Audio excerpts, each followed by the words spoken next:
Good job! There you go.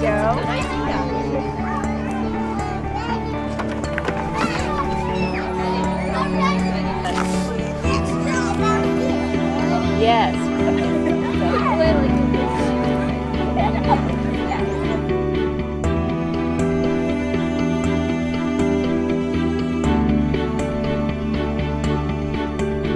Swing, slide, giggle, and glide. My wife and I have a 9-year-old daughter who has cerebral palsy and a genesis of the corpus callosum.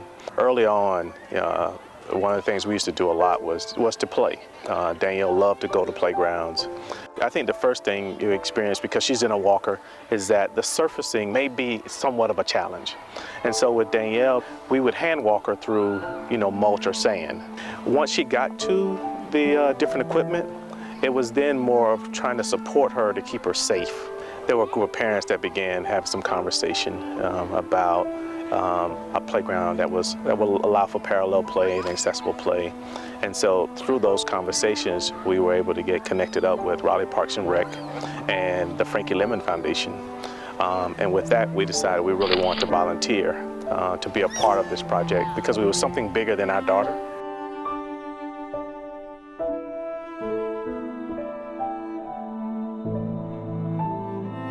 Play benefits children's development in all domains. Their cognitive, their social, their emotional, their physical development. And when children play, they're engaging in multisensory experiences, and that triggers the brain into higher functionings and making different connections for growth and for learning.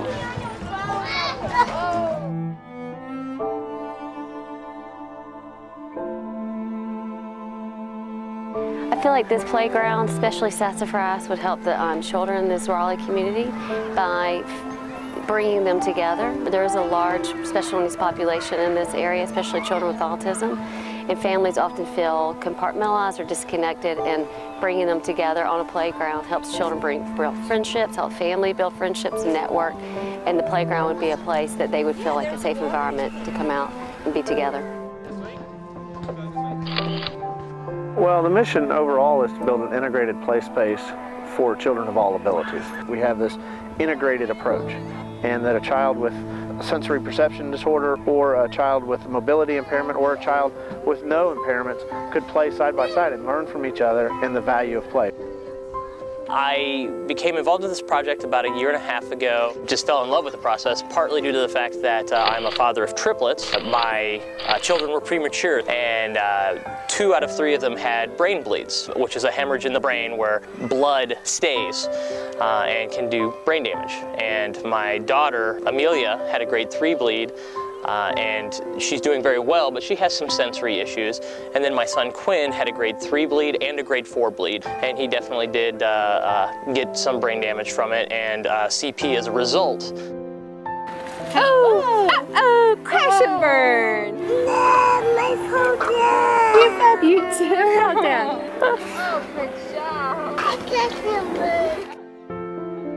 So the last 2.5 years has been a wonderful, fun struggle of learning how to cope with having a special needs child, along with 2 other children that have some sensory issues, but for the most part don't have the needs that Quinn has. Having a safe place where children can go, and of course to be able to see other children with special needs who are interacting there, I think would mean a lot to the parents and to the children themselves. I'm really excited about the opportunity for Quinn to see other kids who are just like him, who might have the same kind of needs or abilities that he has.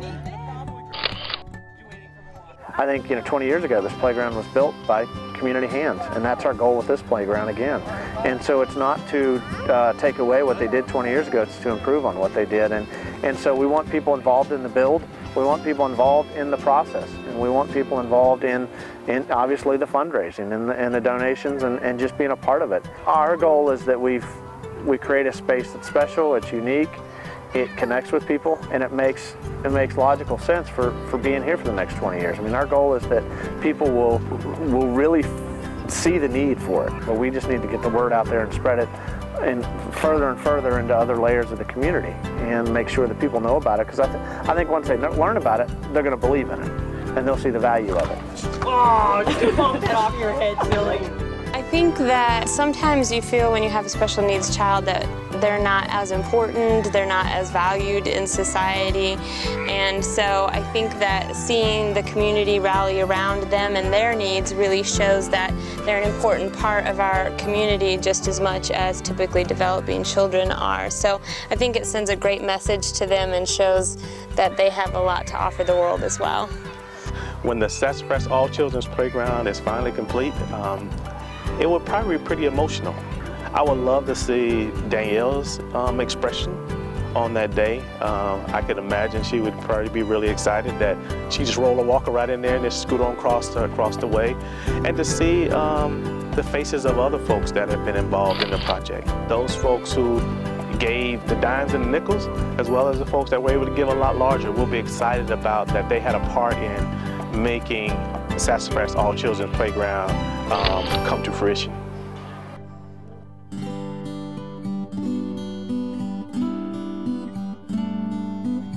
I'm Benji Beckett and I support the Sassafras Playground.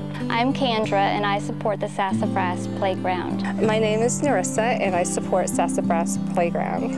I'm Daryl and I support Sassafras All Children's Playground. Sassafras. I can't wait to play on the Sassafras Playground. Can we please go to the playground? Sassafras, can you come out and play? The sun is shining, it's a beautiful day. Today, brand new day. Sassafras, please come out and play. I'm up this morning, headed your way. We'll play